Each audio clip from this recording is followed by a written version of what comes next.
For 200 years, the UK's rail network has moved passengers from place to place. Tens of thousands of men, women and children have boarded trains every single day since those earliest journeys. For the vast majority, the journey ends without incident, but for an unlucky few, something goes wrong and the railway adds another disaster to the record books. We tell the stories of those darkest days and the people caught up in them. Welcome to Signals to Danger. 3 people have died after a passenger train derailed near Stonehaven in Aberdeenshire this morning and caught fire. We went through a massive fireball. I could feel the heat coming through the windows, and all the windows I could see were just orange. 36 people were killed and more than 100 injured in this morning's train crash at Clapham Junction in South London. 2 commuter trains carrying more than 1,300 passengers collided shortly after 8 o'clock. A third train ran into the wreckage.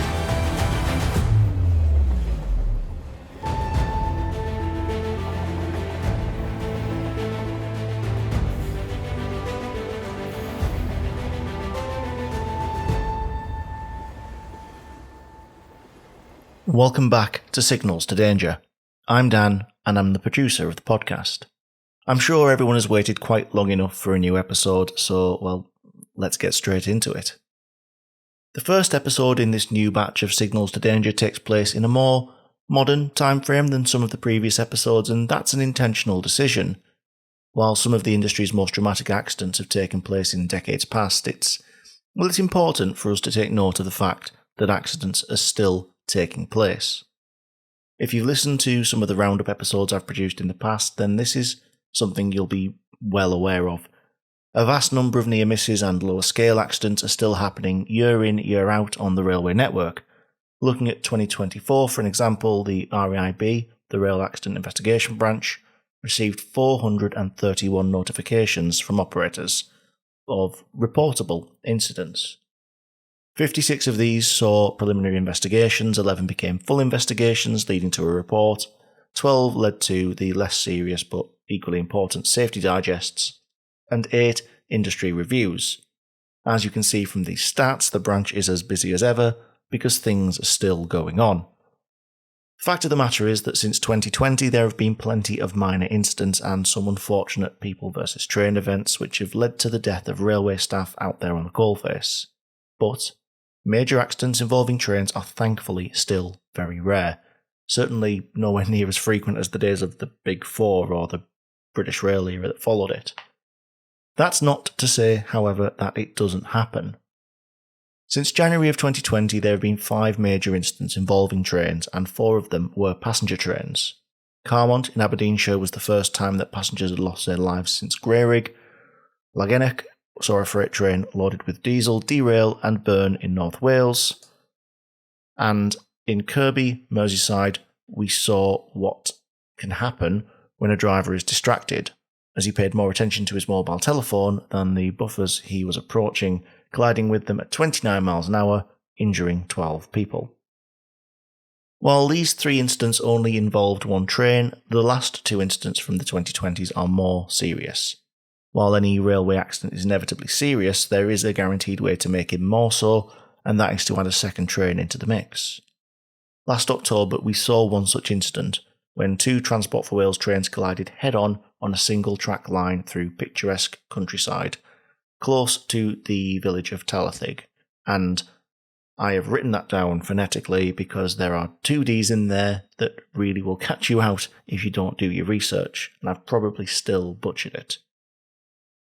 There's plenty of time for me to perfect my pronunciation of Tallathig when we actually get to doing the episode about it, which we absolutely will. But for now, let's go and have a look at an incident that took place in 2021. This one also involved 2 trains.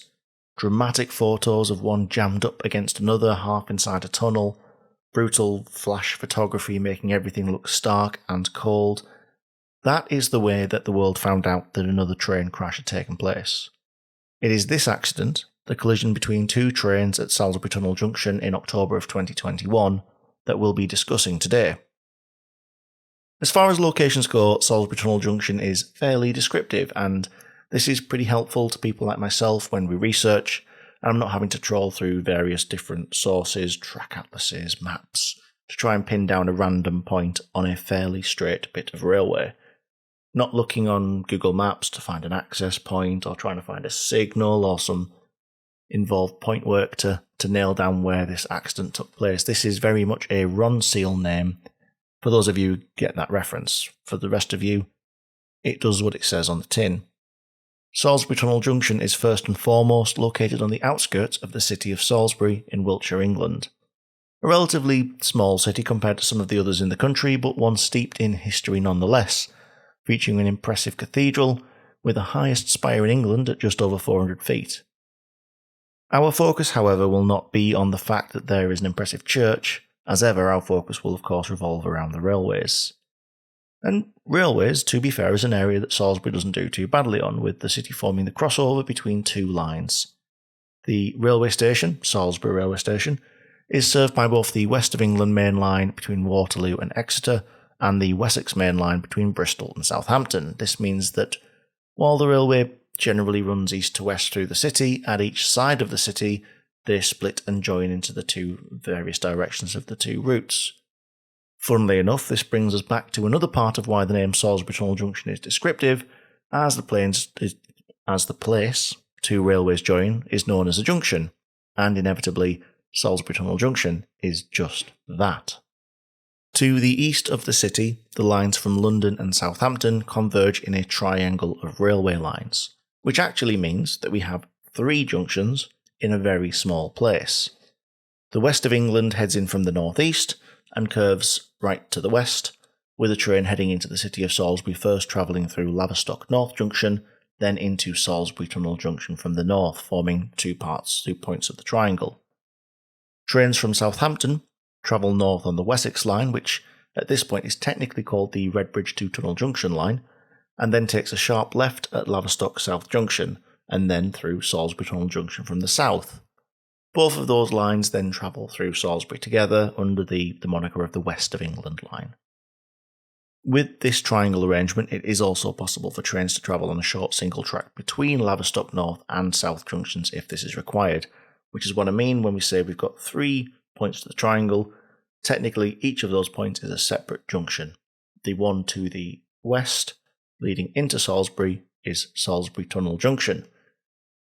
All of which brings me to the last part of that very descriptive name. Why is Salisbury Tunnel Junction called that? Well, shortly after the junction, the now combined lines head into a tunnel around 400 yards in length and heading underneath what looks like a very nice school and some rather nice houses, at least that's the impression that Google Maps gives me. Given the location and the name of the junction itself, one could be forgiven for thinking that this tunnel would be named Salisbury Tunnel, and considering that the rest of the line through the city is all located in the open air, it probably could have had that name, but it's not the case. The tunnel that takes the trains from the east and into the city is in fact called Fisherton Tunnel. Built in 1859, Fisherton Tunnel is of a fairly standard appearance, to the point that it looks a little like the tunnels you'd see on any young child, or indeed more mature modeller's layouts. Nestled in the bottom of a deep cutting, the brick tunnel portal takes the rails into darkness only around 12 metres from the point where the switchblades end on the pointwork of the junction. As for why this is Fisherton Tunnel and not Salisbury Tunnel, as far as I can tell, it takes its name from the somewhat lost village of Fisherton, Anger, long since amalgamated into the city itself, though I am more happy for someone local to correct me on that if that's not the case. Some very amateur detective work went into that one. In any case, this leaves us with our geographical basis for where the story takes place. Now it's time for us to tell it as it happened.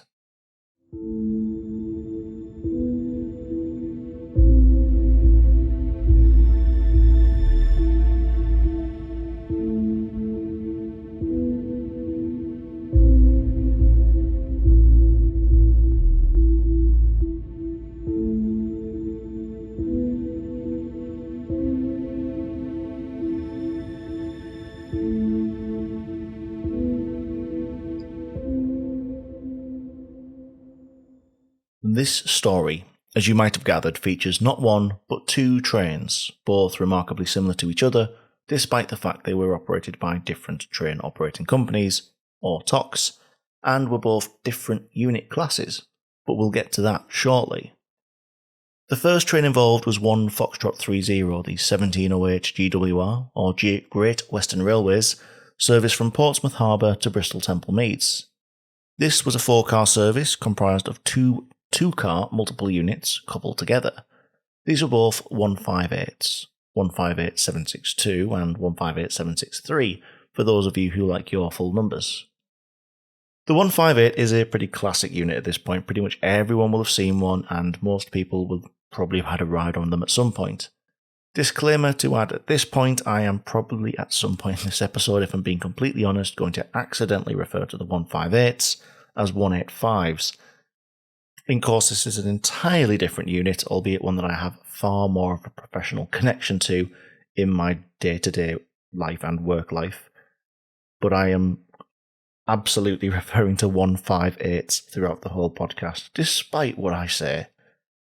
The 158 then is a diesel multiple unit constructed at the time the 80s were turning into the 90s, and was the third in the line of the Sprinter class. 150s were the OG Sprinters, with 155s and 156s taking up the mantle of Super Sprinters. 158s, however, well, they were the Express Sprinters. Longer carriages than the other Sprinters allowed for 2x2 seating, and lightweight aluminium construction led to better performance, allowing the stock to replace not only the first generation DMUs that were falling apart by this point, but also loco hauled services. You can tell that I'm out of practice because I am fluffing my lines quite a bit today. The success of the design led to 182 158s being built, and sheer numbers meant that they were going to be a staple of the railway network for years to come. And so it was 2 of these units that sat in the platform at Portsmouth Harbour a little after 5 p.m. on the 31st of October 2021.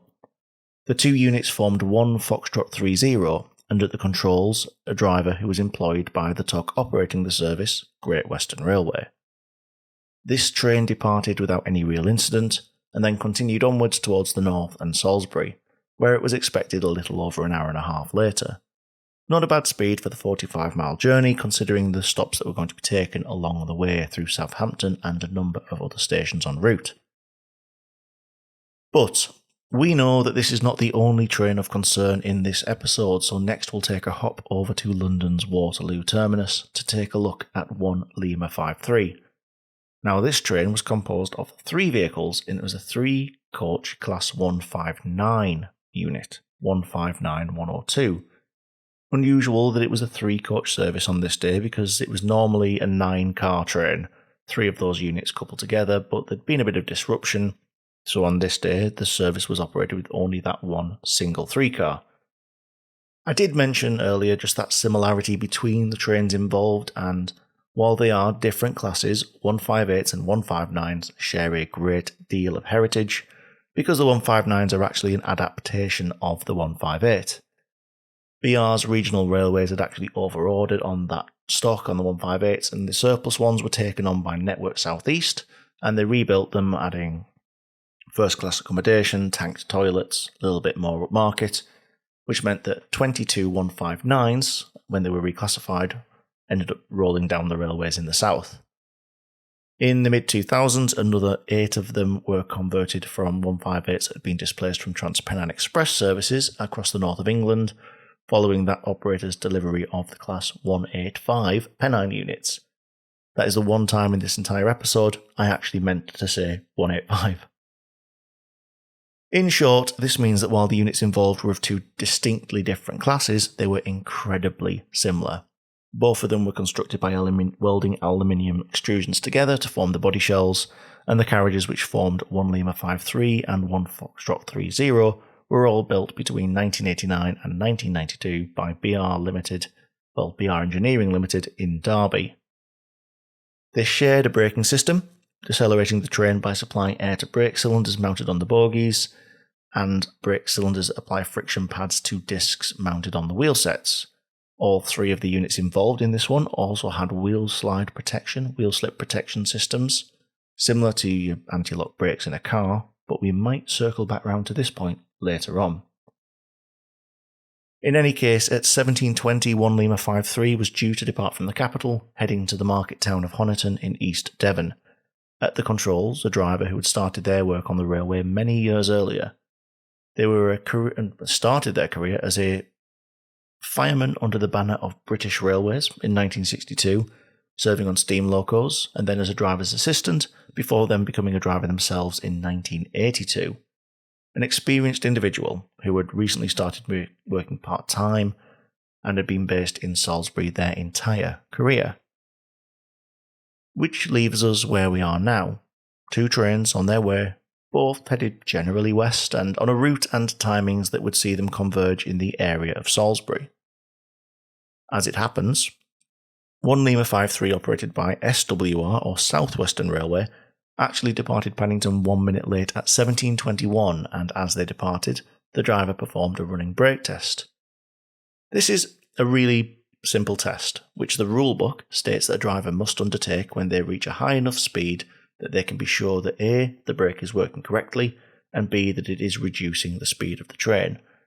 It's fairly standard, and I guess the driving analogue would be it's similar to tapping your brakes in the car to make sure they're all still there and functional. I would normally do this myself, probably if I've driven through a ford or a very deep puddle, but on trains, those drivers are required to do this at least once at the start of each journey, and some TOCs may have requirements above and beyond that as part of their own professional driving policies. Following this successful running brake test then, 1 Lima 53 headed on down the line, calling at Clapham, and then losing 6 minutes sat at a signal at Woking. Then continued on, without incident, to Basingstoke and Andover, finally leaving Andover, still with that 6-minute delay, at around 18:30. Around the same time, a wonderful band of drizzle was making its way across Salisbury, unknown to 1 Lima 53 and its passengers, as the train travelled those last 17 miles between Andover and the city. Of course, at the same time, 1 Foxtrot 30 was heading towards Salisbury as well, with the two becoming closer and closer. At 18:41, minutes before a point that would change the journey of many passengers that evening, the driver of Lima 53 shut off the power, starting to coast towards the signals ahead. They passed Sierra Yankee 29 Romeo, a signal on the approach to the junction, showing a double yellow, confirming that the train would need to continue to slow down before the junction. Around 40 seconds later, the driver acknowledged the AWS alert for a 50 mph speed restriction, and at 18:42, with the train having reduced to 86 mph, the driver started to brake the train. At this point, the train was around 800 metres before the next signal. That would be showing a single yellow, and 1500 metres in advance of the following one, Sierra Yankee 31. That is the signal that is protecting the junction. That is a signal that would be at red. And this is where things went wrong. The driver initially put the first step of braking in, step 1, and then almost immediately put it into step 2. He later described feeling as though something was wrong and that the wheels were slipping below him. This means that step 1 and step 2 applications of the brake were almost immediately followed 6 seconds later by a full service application, and then 6 further seconds later, an emergency brake application. Wheel slip protection fitted to the train had activated, though the speed of the train didn't do a very good impression of reducing. At 18:42 and 24 seconds, the single yellow was passed at 77 mph. Only 9 mph reduction over the last 800 metres, and with a similar distance left until the red danger signal. At the same time, another train passed out of Fisherton Tunnel, heading out of Salisbury and towards Southampton. Luckily, this train cleared the junction in good time and was out of the area before Lima 53 approached the junction too closely. Happily, this prevented one collision from taking place. However, it wasn't the only movement that Sierra Yankee 31 had been protecting. 20 seconds later, the train passed over the TPWS overspeed sensor loop for Sierra Yankee 31, the system detected that it was travelling too fast to stop for the signal and demanded an emergency brake application. This, of course, had no bearing on the speed of the train because that maximum amount of braking had already been demanded by the driver. At 18:42 and 49 seconds, 1 Lima 53 blew past Sierra Yankee 31 and approached the junction. Still travelling at more than 50 miles an hour, the driver was just another passenger at this point. They saw the worst possible thing that they could now. From the left, the other side of the triangle, 1 Foxtrot 30 came into sight and then into the path of his train. Knowing there was nothing more that could be done, he exited his seat, intending to evacuate to the saloon behind him. The last thing that went wrong was here. He tripped over his bag and fell to the floor of the cab. Just at the point 1 Foxtrot 30 was entering Fisherton Tunnel, Lima 53 smashed into the side of it, the leading end of the last carriage still travelling at about 53 miles an hour. This was actually around 30 miles an hour faster than Foxtrot 30 had been travelling after the curve in the junction, and so 53 ran along the right-hand side of the train in what the report describes as heavy contact. The leading vehicle of Lima 53 bashed its way along the side of the third carriage of Foxtrot 30, eventually embedding itself into the side of that carriage. At the same time, the last carriage, which had been pushed off to the left of the track, saw its leading end collide with the tunnel parapet, causing a sudden reduction in speed, which strained the coupler, holding those two units together, and separated them. As both trains slid into Fisherton Tunnel, the leading two vehicles of 53 found themselves leaning over at around a 40-degree angle, derailed seriously, damaged severely. The presence of the tunnel broadly kept everything more or less upright, which is probably a stroke of luck in the circumstances, but the damage had been done, and the impact between the two trains had been forceful. With the violent thrusts and sways of the accident coming to an end, passengers on both trains found themselves in the dark, dusty and damp interior of a tunnel, with broken windows, tilting floors and injured friends and family around them. And while they were abundantly aware that something had gone drastically wrong, the time to find those answers was only just beginning.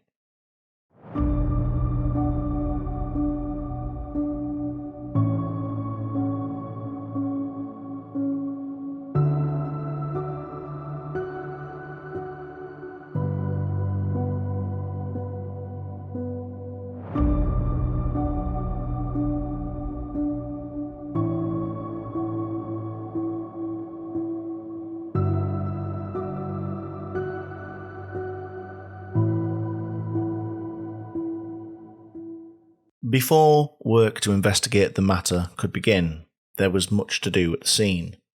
The driver of Foxtrot 30 felt those shunts and bumps from the back of his train and initially believed that he'd derailed. They contacted the signaller by making an emergency call, but when they made their way back to the rear of the leading set, they found that the trains had separated, and at this point came to the conclusion there may have been a collision with another train. Returning to the cab, they contacted the signaller again and updated them. 17 minutes after the collision took place, the controllers in the WICC, or Wessex Integrated Control Centre, managed to make contact with the guard on Lima 53 and ascertained that that was the second train that had been involved. The driver of this train had been injured in the accident and was now trapped in the cab, with the guard unable to either make contact with him or to make his own emergency call to the signallers. Alarm bells had run in several different areas. GWR and SWR both mobilised their on-call management teams. The emergency services were called, arriving on scene about 30 minutes after the collision occurred. Unusually, there were also a number of staff, including train crew from Salisbury depot, which heard about the incident and made their way on foot towards the scene to offer their assistance. The emergency services declared a major incident and assisted in the evacuation of passengers and crew from the trains, the last of which was the trapped driver in the cab. The last attendees who were required at the scene were the RAIB, who were notified at 18:53, just 15 minutes after the accident took place, and were on scene as early as 21:20. This is the reason that the branch operates an on-call rapid response element. When the big ones take place, people need to be on site quick to record and preserve evidence. It's one of the cornerstones of getting the investigation right. As it happened, luckily nobody lost their lives in this accident, although people were injured. 23 passengers were, with 10 of them requiring treatment in hospital. One of the passengers received some more serious injuries, and the driver, who had been trapped in the cab, was detained in hospital for 3 weeks following the accident. The cost of those on board was substantial, but in terms of damage to the railway, those numbers were not small either. The trains involved were pretty wedged into the tunnel and severely damaged. They were required to be dragged out by a freight loco, footage of which can be found online, and it is an impressive sight if you find it. Brute force. Recovery by brute force. There's no craning something out of that situation. If you can have a look, it's worth a look. Can't get a draw hook over it, it's not coming up upwards, it's going to have to come out sideways. The track, tunnel and surrounding infrastructure were considerably damaged, and the trains involved were in part written off. The rear two carriages of Foxtrot 30 and the front vehicle of Lima 53, all damaged beyond economic repair. This equates to an entire 158 being just scrapped, and considering the leading vehicle of Lima 53 was one of its driving cars, I don't really see how there's much of a use for that unit without it. I won't even hazard a guess as to the cost of a unit, even one of that age. Safe to say it's probably more expensive than your or my average family cars. With the accident having occurred, investigation must now begin. Knowing the timeline of this incident and the fact that a driver attempted to brake with no apparent success, well, there is a very real issue on the railways in autumn that immediately rears its head as a potential culprit. If you've ever travelled at the back end of the year, it's probably something you'll have an awareness of. We call it low adhesion season, as one of its name. Leaf fall. It's when we hear those lovely phrases, the wrong kind of leaves, the Teflon-like coating, all the cliches, but it's a very real thing, and October is exactly the time of year that it rears its ugly head. One of the key issues here relates to those wrong type of leaves. It causes what's called contamination of the railhead. It's a coating that this very small contact patch in a layer of compressed plant matter means it has less friction than the steel of the rail itself. Not to say that steel on steel with that tiny contact patch has an enormous amount of friction anyway, but surely that makes it more important not to lose it if you don't have to. If you think, when we talk about railhead contamination, if you think that this might be a really deep, thick layer, it's not really. Leaf thaw thickness will typically measure up to around 0.2 millimeters. It can be thicker when that base layer becomes bonded to the rail. Train wheels under acceleration and braking can result in that contamination creeping, so it kind of nudges it along the rail. Also can further increase the thickness of any contamination in certain points, and actually sliding train wheels may have the opposite effect. That's quite helpful. It will just scrape layers off.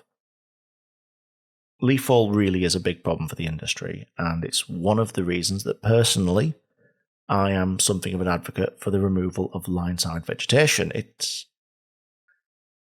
If it isn't infrastructure, it shouldn't be within the boundary fences, kind of where I come. However, I do appreciate that A, the aesthetics, and B, the environmental arguments against just deforesting the embankment sides and the cutting sides, like I would love to do, they hold some valid points. My scales just happen to lean further to the other side on that matter. Adhesion, then, was of course an area of focus for the investigators of this accident.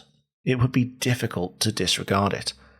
So as part of the investigation, the branch turned to one of the best sources of information on where low adhesion might be present, the drivers who plied their trade up and down the tracks.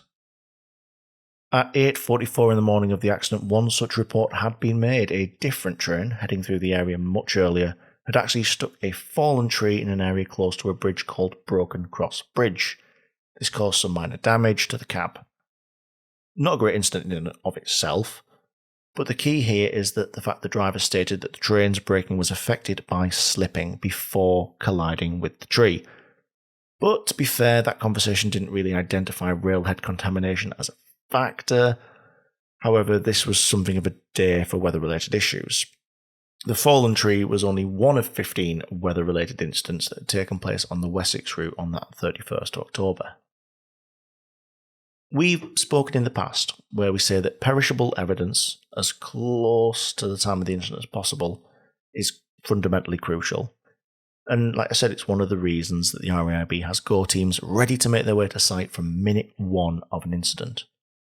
So what was a key piece of perishable evidence in this situation? The rails themselves on the approach to Fisherton Tunnel. Post-accident examination of the up and down main lines between Sierra Yankee 29 Romeo and the accident site showed that although the topography and tree species are very similar in number and density on either side of the railway, the levels of railhead contamination varied, with some on the downline being medium to heavy, and in those places it was minimal on the adjacent upline. And to be fair, that demonstrates just how localised changes in adhesion conditions can be. Inspectors made an initial visual examination of the down main line on the approach to the accident site, and the railhead generally showed signs of medium contamination but with some evidence of heavier contamination. Crucially, this was where the drivers started braking on the approach to Fisherton Tunnel.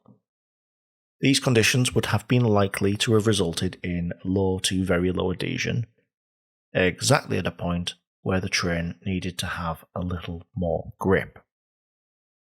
It is clear then that poor wheel-rail adhesion played a substantial part in this incident, but was it the only factor in the mix? Well, when have we ever known these reports to have a single causal factor?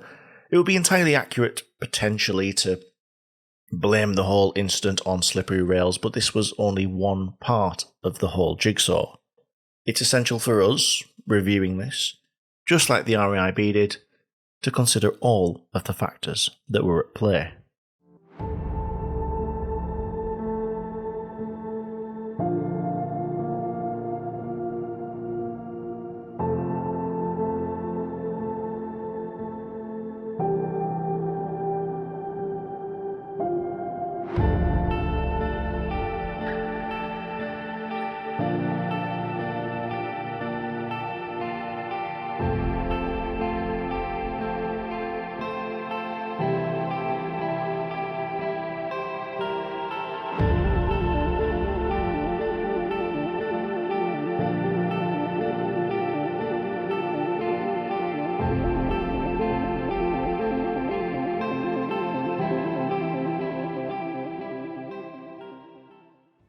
A key part of bringing a train to a stand is choosing the correct point to apply the brakes. In fact, with the momentum of, a 120-ton train and only the contact area of 24 5-pence pieces, or for those transatlantic listeners that we do have, about 24 dimes, there's substantially more than £1.20 relying on a driver's ability to bring the train to a stand where it's needed, so there's quite a conscious decision that needs to be made to make sure that it's done correctly. In this location, the driver of 1 Lima 53 stated he would normally use Broken Cross Bridge, which is close to where that tree had been struck earlier in the day, as his braking point when Sierra Yankee 29R showed a double yellow aspect. In fact, the OTDR, that is to say the on-train data recorders or the train's black box, and witness evidence suggested that other SWR drivers were normally starting braking at various locations between Broken Cross Bridge and the permissible speed warning indicator on the approach to the junction. This does mean that drivers' chosen braking point was consistent with the wider pool of men and women operating trains here, but however, this is not what he chose to do on the 31st of October. The driver stated on the evening of the accident that he'd intended to use the fallen tree and the debris that he'd seen on the journey to London as his marker, to start braking, despite the fact that that was about 250 metres beyond Broken Cross Bridge. Now, yes, this is close to the signal, but it's not without reasoning, despite the fact that it's a variation from his normal pattern.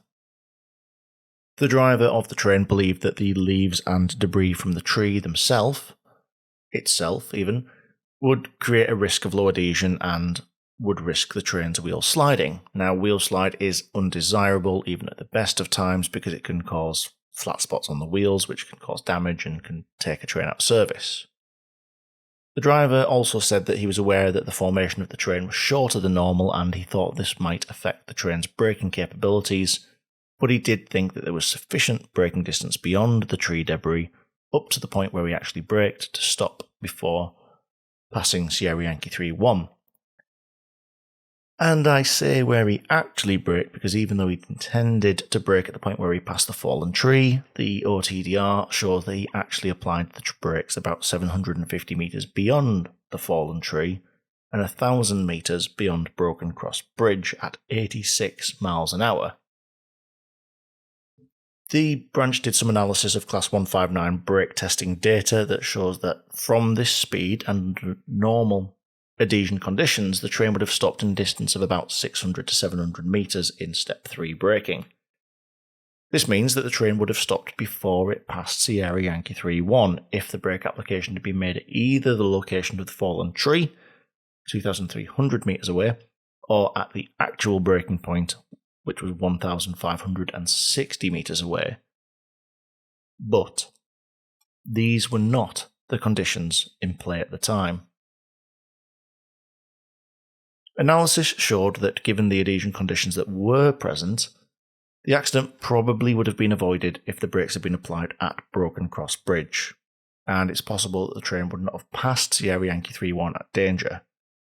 If the brakes had been applied at the fallen tree, which is about 250 metres further, it's likely that it would have passed the signal at danger, but it's possible that the collision would have either been avoided because of the overrun from the signal, or would have occurred at a much lower speed. As it happens, the driver's understanding, somewhat erroneously, was that with the exception of the fallen tree, adhesion in the area was unremarkable, and unfortunately we know this wasn't the case. And also, sadly, there were opportunities for the driver to be aware of this fact.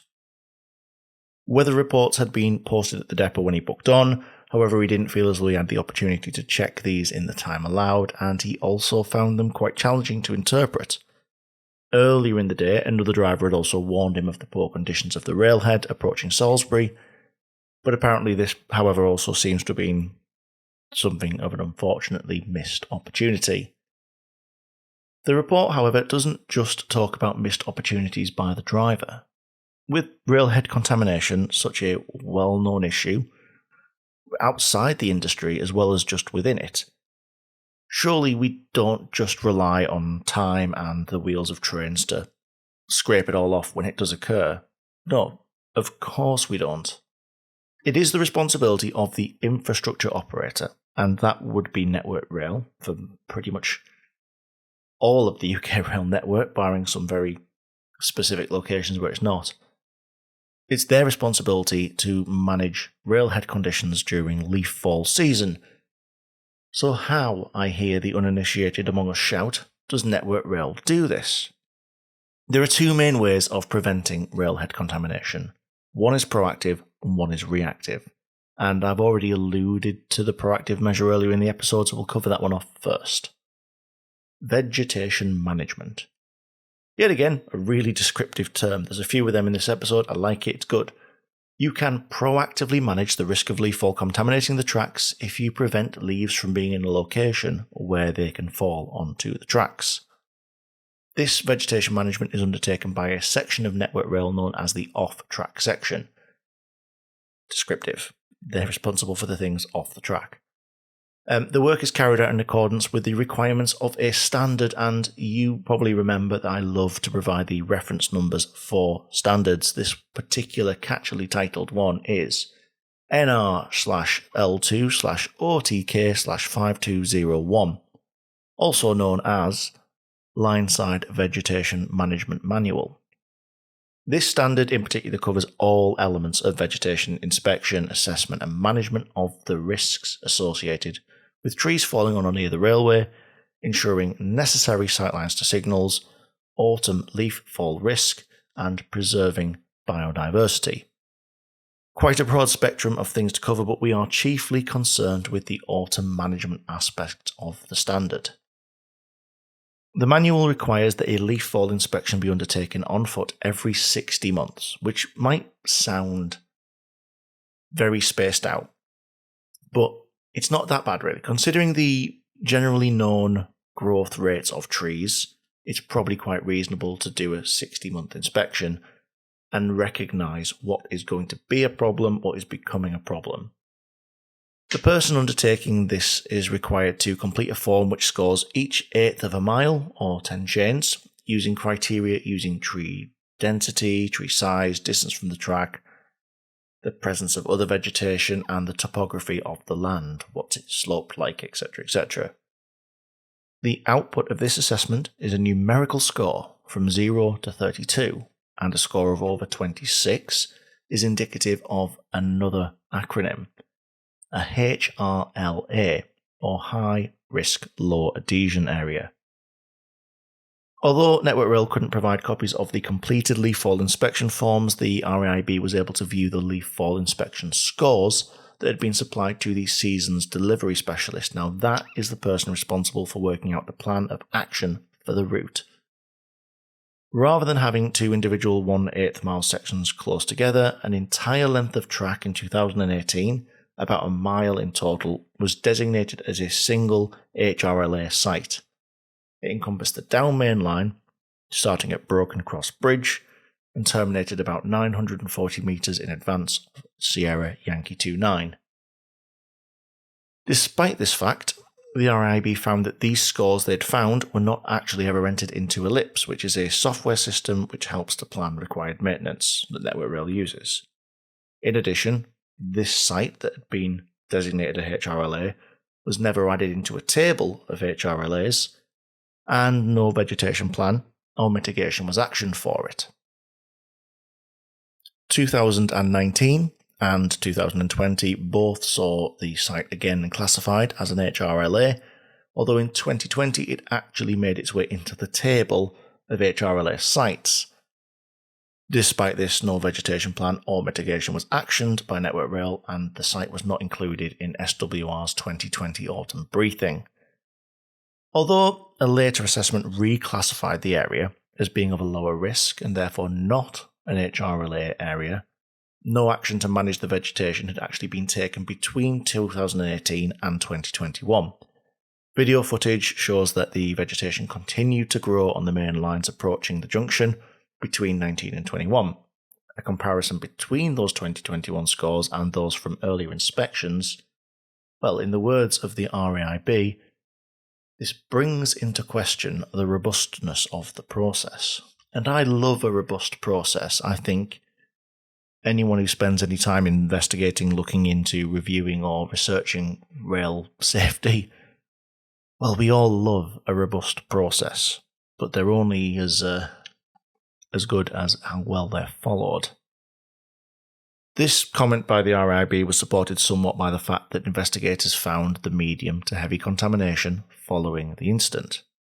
Now, back in 2019, there had been a recommendation that some of the vegetation in the area should be cut back, but that was entered into Ellipse with a June 2019 entry and a timescale for action within 12 months. Although, in something that we've probably seen in a couple of other instances in the past, on the 12-monthly review of that action, it was deferred by a further 12 months till June 2021. This rolling over of required work, it's happened before. So, that's proactive mitigation. That's what we do to prevent railhead contamination being taken place. Safe to say that the proactive mitigation might have failed in a few areas. So how about responding to contamination when it's already happened?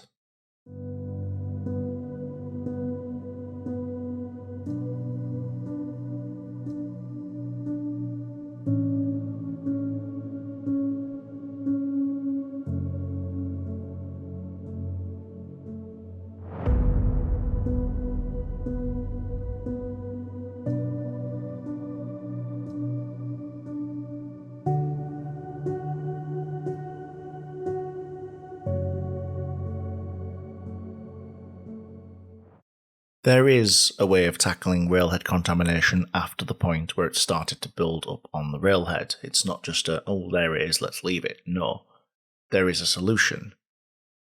The way of dealing with it is a common sight over leaf fall season, and it's actually a bit of a target for the odd enthusiast as well. I am referring to the railhead treatment trains. Network Rail has 32 multi-purpose vehicles and 36 loco-hauled railhead treatment trains, which are commonly referred to as RHTTs. One of the most effective solutions to removing this Teflon leaf hoo-ha coating from the rails is through some fairly extreme application of H2O, essentially by using a beast of a pressure washer. 1500 bar of pressure is applied, and it does a pretty good job of blasting that coating away, but sometimes this isn't enough. In those circumstances, Network Rail are also able to apply what they call an adhesion modifier. Quite often, this is a substance called sandite. It's a pretty potent solution to the problem. It's a mixture of sand, antifreeze, and steel shot. Wouldn't fancy a drink of it. Adding this to the rail improves adhesion, and it also helps ensure that track circuits continue to operate correctly so you don't get signalling failures because you're losing your track circuits. So we know that the RHTT, this piece of glorious track washing equipment, exists. Was it in use in Salisbury? Even though we know that officially in 2021 the site did not include any HRLA sites, the area was nevertheless scheduled for treatment with water using the MPV, which is one of those multi-purpose vehicles throughout the leaf fall season. One was due to run up and down main lines once on the morning of the 30th, and again on the afternoon of the 31st. That first run on the 30th did take place. However, the run on the 31st, the day of the accident, was postponed from mid-afternoon till 11 PM. It didn't happen because by that point the accident had already taken place. The postponement was pre-planned, however, because the MPV depot was going to be blocked by some planned engineering works. Because the delay was planned in advance, and the MPV would still run within the planned calendar day, Network Rail did not consider this postponement to be a missed site. Now that's something you would have to report separately. You'd have to send a list out to TOCs that there had been a missed railhead treatment train site. I've seen them myself in the depot. I've seen the notifications of them. It would sometimes go in the late notice case, to be honest with you, I think, if I recall correctly, which means that a driver would have to look and see that. So, because they didn't class it as a missed site, you don't have to follow the notification process. It's still happening on the 31st. But the autumn working arrangements document included an aspiration for routes to be treated once every 24 hours, and this doesn't quite align with, yeah, we've done it one morning and then we're going to do it the next night. If it had been considered a missed site, the additional mitigations and control measures would have been considered or adopted, and the fact that it wasn't is probably a bit of an own goal, considering that Network Rail's Wessex route control staff were aware that this day had poor weather and there was a high risk of leaf fall predicted for the day. The final causal factor that I will touch upon this episode then is the fact that the train which was involved in the incident was fitted with WSP, or wheel slide protection, and that it didn't seem to have much of an impact on the accident. So was it working as inspected? As expected? Well, the last scheduled test was undertaken on the 26th of September, and yes, it was. The correct amount of sand was deployed, all of the air pressures were correct. Corresponding tests were undertaken following the incident, however, there was some substantial damage to the kit during the crash, so there was a limit as to how effective such a test could be. It was established that the electrical controls of the sanding system were fully operational, and that the system was not pneumatically isolated. Clean, dry sand of the right type was found to be in the sandbox. Accident damage meant that it wasn't possible to confirm the alignment of the nozzles with the wheels, because they'd been damaged in the accident. Also meant they couldn't eliminate the possibility of a blockage, because maybe there was a blockage, maybe it got dislodged during the incident, but the pipework was examined and found to be unobstructed. There was some further testing took place that the WS pipe system was operating as expected for equipment of its age and type, and that its performance was consistent with that recorded when it was originally approved for use back in 2006, although the system wasn't fully compliant with current guidance. But it was built a while ago. This is a grandfathering culture because while new standards are brought in and there are better safety features, crashworthiness, equipment, a larger hurdle to jump to bring a train into 2025 than there was to bring one into 1989, for example. But the train that was built in 1989 is still absolutely perfectly valid for the most part, to operate on the network, because these new standards are not applicable retrospectively.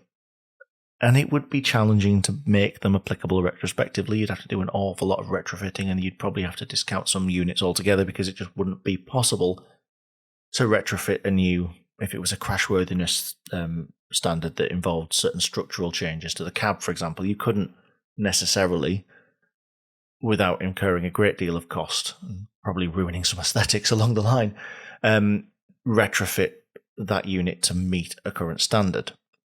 But like I said, the grandfathering culture does occasionally bring problems. So also, we need to remember that this was initially supposed to be a 9-carriage train, bringing myself back to the script and the story. Modelling was undertaken that showed that neither a 6-carriage nor a 9-carriage formation breaking from the same location as Lima 5-3 would have been able to stop before the collision point. So even though it can have a difference, how many wheels are turning and how many wheels are braking, it wouldn't, if you'd broke at the same time, braked at that same point beyond Broken Cross Bridge, either a 6 or a 9 car would also not have come to a stand. So it discounts the fact that reduction in formation could have led to the accident. The type of sanding system that was fitted to the 159 injects sand at a fixed rate under both wheels of the third wheel set from the front of the leading carriage. So that's the third wheel set is the leading wheel's second bogie. While it's braking, this sanding system is controlled by the train's WSP system. Now, more modern systems that are sort of in the standards now and that are on a lot of trains now, they can deliver the sand in a different way. So have double sanders, so fixed or variable rates, and they would have delivered improvements. So while it's not not possible to be actually certain of the benefits of DVRS or double variable rate sanders in the specific circumstances of the accident, the RAIB did some analysis that said that had this unit been fitted with DVRS sanders, it probably would have been avoided altogether. There is one last point that I'd like to discuss. That's the crashworthiness of the vehicles, and I do like to talk about this a little bit, especially when older fleets are involved. The initial impact between the two trains was between the front left corner of the driver's cab of Lima 5-3 and a point around the leading right-hand passenger doors of the fourth carriage of Foxtrot 3-0. The driver's cab of 5-3 suffered a loss of survival space that would have likely led to serious or fatal injuries to the driver if he was still sat in that chair. And to be fair, we've probably used the phrase loss of survival space in the past, but it's quite a delicate way of putting this in this case, because I've looked at the photograph that the report includes of this vehicle after it had been removed from the scene, and the front left corner of the train where the driver's seat would have been is just absent. It's not there. It's been very, very damaged. The design of the 158 and 159 is based on UIC 566, which is a standard which says called the loading of coach bodies and their components, and that was a standard that was applicable at the time of construction. Now, unlike modern standards such as BSEN 15227, crashworthiness requirements for rail vehicles, UIC 566 didn't define specific collision scenarios. So, the 158 body structure wasn't designed to meet any specific crashworthy requirements. But the branch did state that the strength of a 158 cab structure is likely to be similar to a modern equivalent, so they haven't made any specific recommendations relating to the driver's cab of the 158. Which, that word brings us to the point where we kind of box off the report with the recommendations.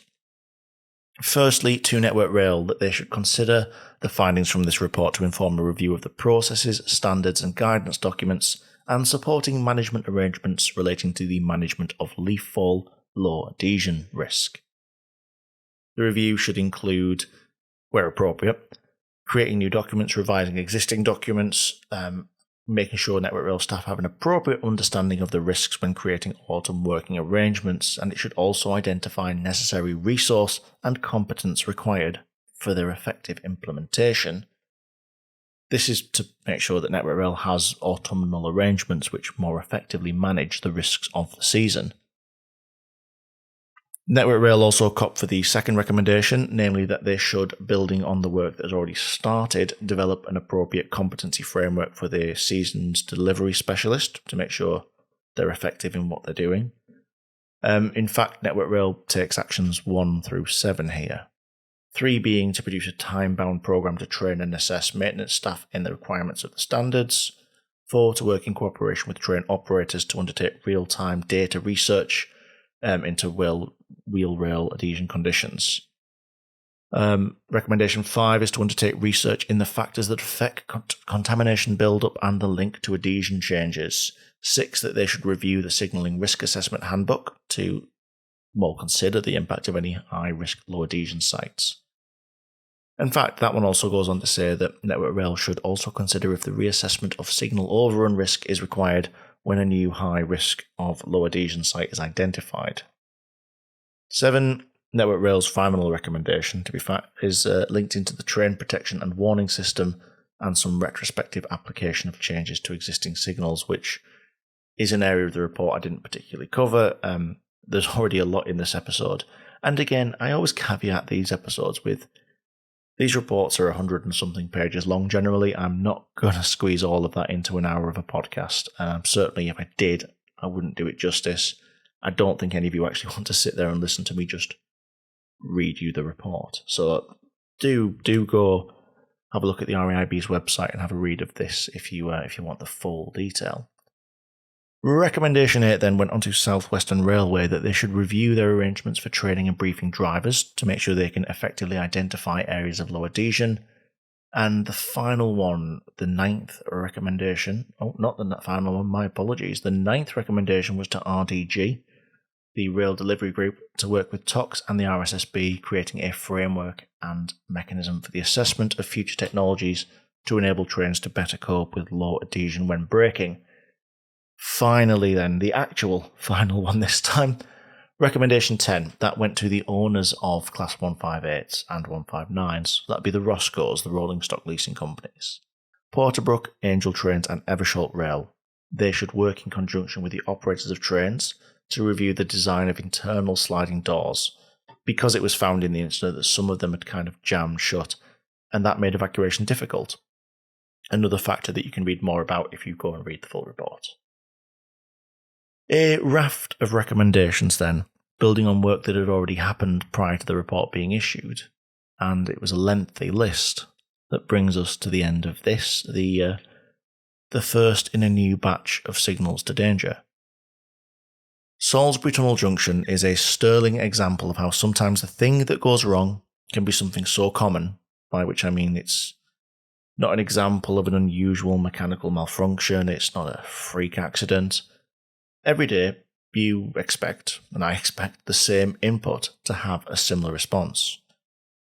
If I drink coffee, I'll feel more awake. If I steer my car to the left, it's going to turn left. But what if one day you found the response was not what you had expected? What if coffee had no impact? Or the left turn left you heading straight on? This is the situation that driver found himself in on the 31st of October. Yeah, he applied the brakes a little bit later than he'd intended to, but still, to become a passenger on the train you'd been in full control of just moments before, sliding onwards without any real evidence of the speed coming down, knowing that ahead of you there was a red signal, and having the professional knowledge to know it was red for a reason. Add this into the responsibility of all of the people sat behind you in those carriages, and it's not a position I'd like to find myself in. I, for one, will never feel the need to complain about the wrong type of leaves again.